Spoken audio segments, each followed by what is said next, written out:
Halo sobat investasi semua, ketemu lagi dengan channel YouTubeku Belajar Berinvestasi. Dan kali ini aku ingin membantu teman-teman yang baru akan bergabung atau memulai investasi. Akan tetapi masih bingung untuk memulainya dari mana. Maka dari itu, aku membuat judul pertama YouTubeku Belajar Berinvestasi Mulai dari Awal. Dan semoga channel YouTubeku ini bisa membantu teman-teman semua untuk mengambil keputusan dan memulai investasi. Dan apabila channel YouTubeku ini bisa berguna untuk teman-teman semua, mohon untuk beri komentar di kolom komentarku. Dan juga jangan lupa untuk subscribe dan klik tombol loncengnya untuk mendapatkan update terbaruku. Jadi, ada beberapa tips untuk memulai berinvestasi, yaitu satu, kita wajib kenali instrumen investasi apa yang cocok dengan kita.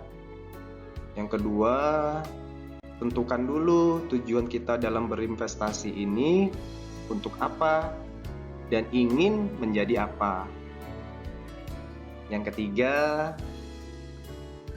kita harus pilih perusahaan sekuritas yang terpercaya, yang sudah lama di dunia investasi.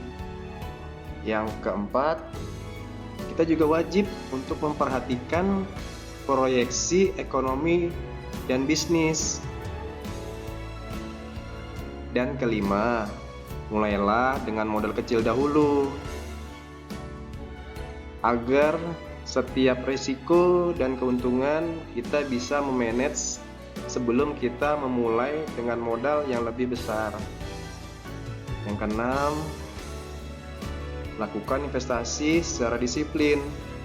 Jadi kita wajib melakukan investasi, mungkin kita ingin menginvestasikan setiap bulan atau setiap tahun pada saat kita mendapatkan bonus. Jadi intinya kita harus berinvestasi secara disiplin. Yang ketujuh, pastikan untuk tetap memiliki dana darurat. Jadi apabila terjadi sesuatu dengan investasi kita, mungkin dari ekonomi yang kurang baik, yang membuat investasi kita menjadi sementara merugi, kita tetap memiliki dana darurat untuk biaya kesehatan kita atau biaya kita sehari-hari. Jadi kita tidak mengganggu investasi kita yang ada di dalam saham atau investasi lainnya. Yang nomor satu, tadi kita tahu semua, kenali instrumen investasi apa yang cocok dengan kita.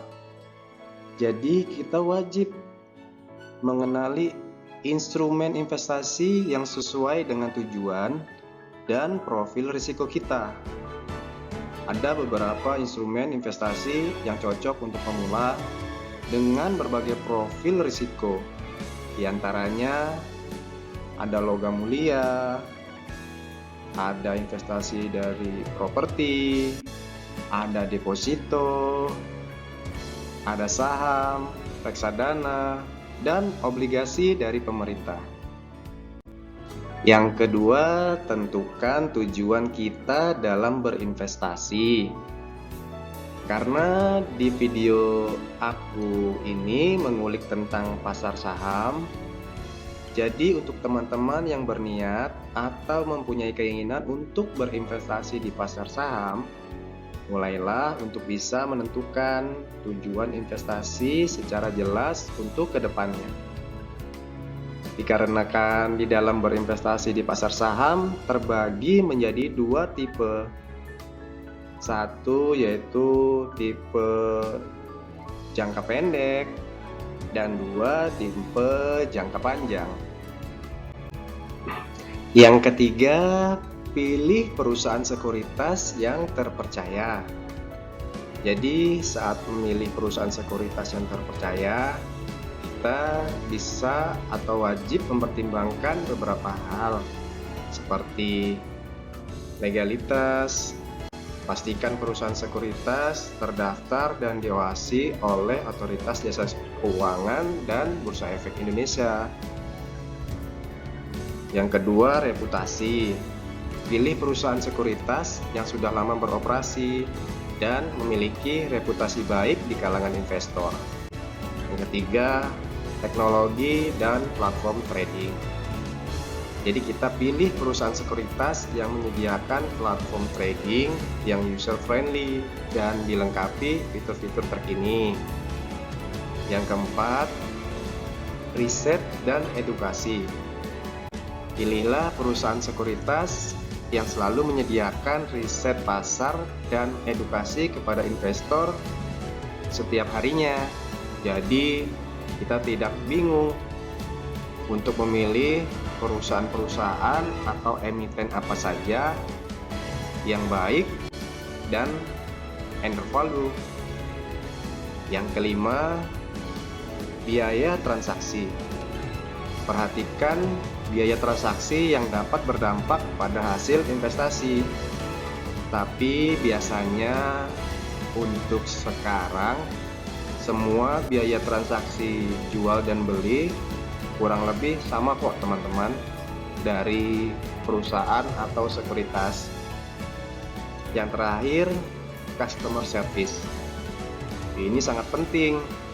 Jadi kita pilih perusahaan sekuritas yang memiliki pelayanan pelanggan yang prima atau customer service yang setiap saat pada saat kita memerlukan bantuan, mereka siap untuk sharing dan memberikan